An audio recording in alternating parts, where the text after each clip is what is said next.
Salam sejahtera bagi kita semuanya. Kami dari grup yang terdiri dari Stephen Teguh, Fiona Karista, Sheila Tirtaningrum, Gabriela Jodi, dan Philadelphia akan mempresentasikan mengenai kasus menikah beda agama untuk memenuhi tugas mata kuliah pendidikan agama Kristen.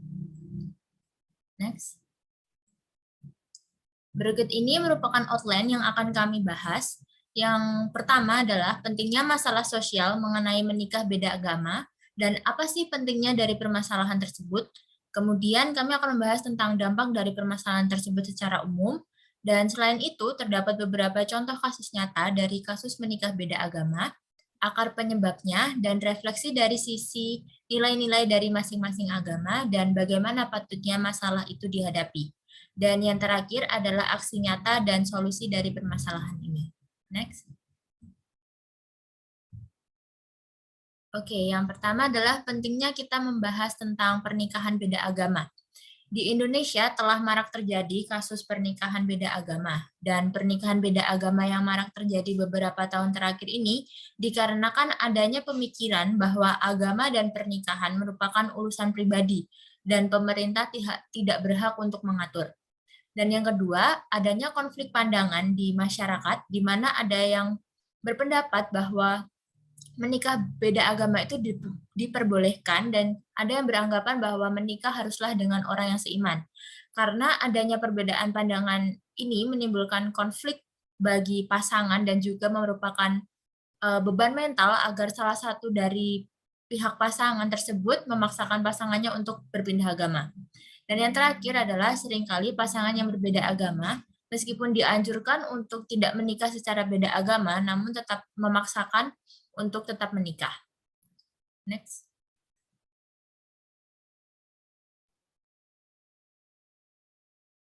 Kemudian pada pembahasan menikah beda agama terdapat dampak yang dihasilkan oleh masalah sosial ini. Yang pertama adalah status hukum dan kedudukan anak dalam hukum waris. Dalam hukum waris, anak yang dilahirkan karena pernikahan beda agama menjadi tidak sah atau dianggap anak di luar nikah dan hanya mempunyai hubungan perdata dengan ibunya dan keluarga ibunya saja. Kedua adalah status pernikahan dari kedua belah pihak. Di Indonesia, status pernikahan mereka dianggap tidak sah dikarenakan perbedaan agama saat menikah yang menyebabkan KUA menolak untuk mendata. Menikah beda agama tidak bisa dicatat di KUA karena dalam pasal 2 ayat 1 UU itu dijelaskan perkawinan dianggap sah apabila dilakukan menurut masing-masing agama dan kepercayaannya. Yang ketiga adalah konflik rumah tangga dikarenakan perbedaan agama. Menurut dari web Katadata, perbedaan agama merupakan salah satu penyebab terjadinya perceraian di Indonesia.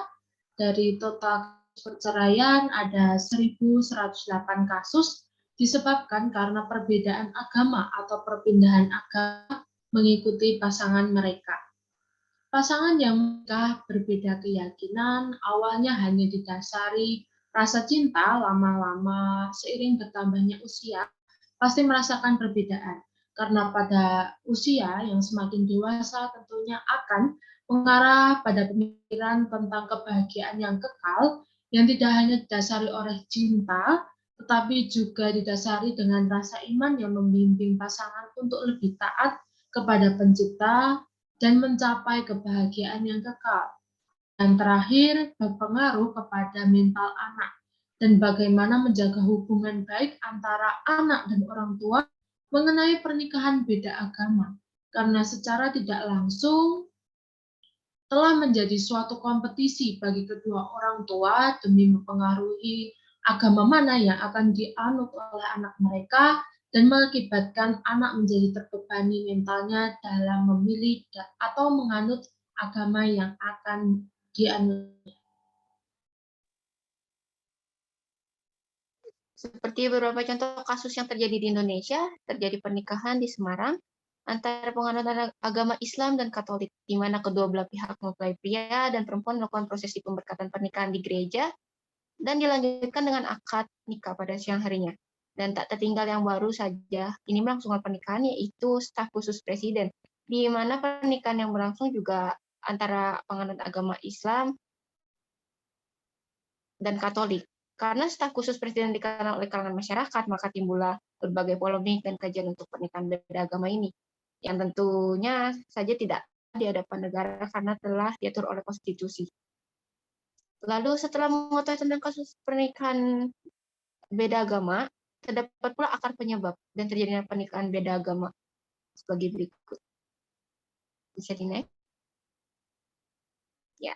Yang pertama, karena adanya rasa cinta yang mendalam kepada pasangan atau rasa cinta satu dengan yang lainnya. Juga karena adanya komitmen pranikah untuk bersikap toleransi terhadap agama masing-masing pasca nikah. Kemudian, komitmen kebebasan anak dalam memilih agama. Seringkali seorang anak di dalam suatu keluarga diperbolehkan untuk bebas memeluk salah satu agamanya. Lalu juga karena adanya sikap positif terhadap beda agama, karena pengaruh pola asuh orang tua yang cenderung inklusif dan demokratis, serta dukungan sosial dari orang-orang terdekat terhadap keputusan mereka untuk menikah beda agama. Dan yang terakhir, karena adanya alasan sikap menjunjung tinggi kebebasan dan hak seseorang. Next.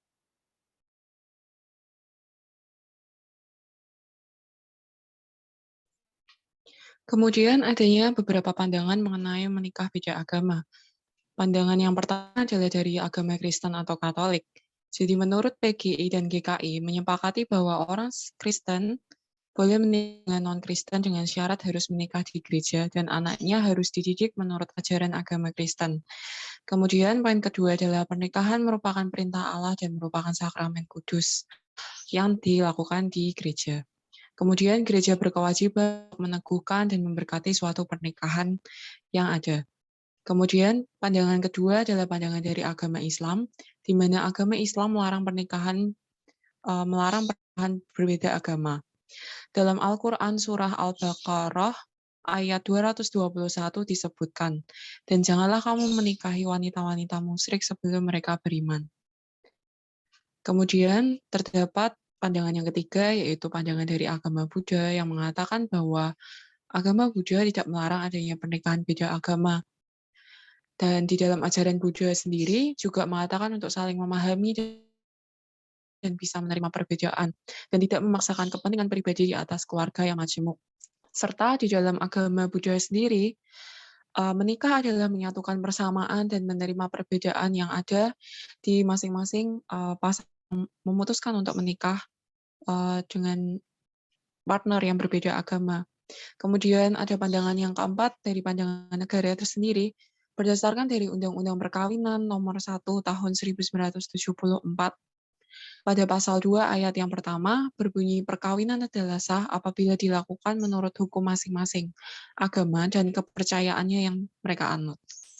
Dan berdasarkan pada putusan Mahkamah Agung Nomor 1400 K Perdata 1986, pasangan yang berbeda agama dapat meminta penetapan pengadilan, dan peraturan tersebut menyatakan bahwa kantor catatan sipil atau KUA memperbolehkan melangsungkan perkawinan berbeda agama.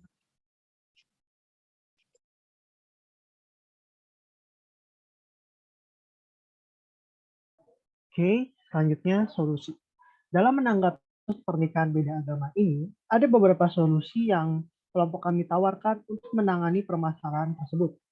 Pertama, perlu diadakan pembinaan agama bagi masing-masing pihak yang melakukan pernikahan untuk mengajarkan kepada mereka pandangan agama masing-masing mengenai pernikahan, mencari pasangan, dan membangun keluarga di dalam agama mereka masing-masing. Kedua, melakukan konseling pernikahan. Agar kedua pasangan mengerti apa saja yang perlu disiapkan sebelum melakukan pernikahan, tantangan apa saja yang akan dihadapi, dan berbagai hal lainnya. Ketiga, para pemuka agama harus menanamkan ajaran untuk sungguh-sungguh dan bertanggung jawab terhadap komitmen pernikahan agar mencegah terjadinya perceraian. Yang keempat, baik di sisi pemuka agama dan pihak pemerintah harus memegang teguh undang yang telah ditetapkan. Berdasarkan undang-undang yang telah dibahas sebelumnya, mengatakan meskipun nikah berbeda agama tidak dianjurkan, tetapi negara memperbolehkan asal tidak merugikan pihak manapun dan diizinkan oleh agama yang dianut oleh masing-masing pasangan. Yang keempat, yang terakhir adalah pihak keluarga juga harus berperan dalam menentukan pilihan pasangan bagi anaknya. dengan bijaksana mempertimbangkan iman dan dampak bagi masa depan mereka. Next. Oke. Di slide ini merupakan referensi yang kami gunakan dalam pembuatan tugas video pada mata kuliah ini. Kami mengucapkan terima kasih telah meluangkan waktu untuk menonton video.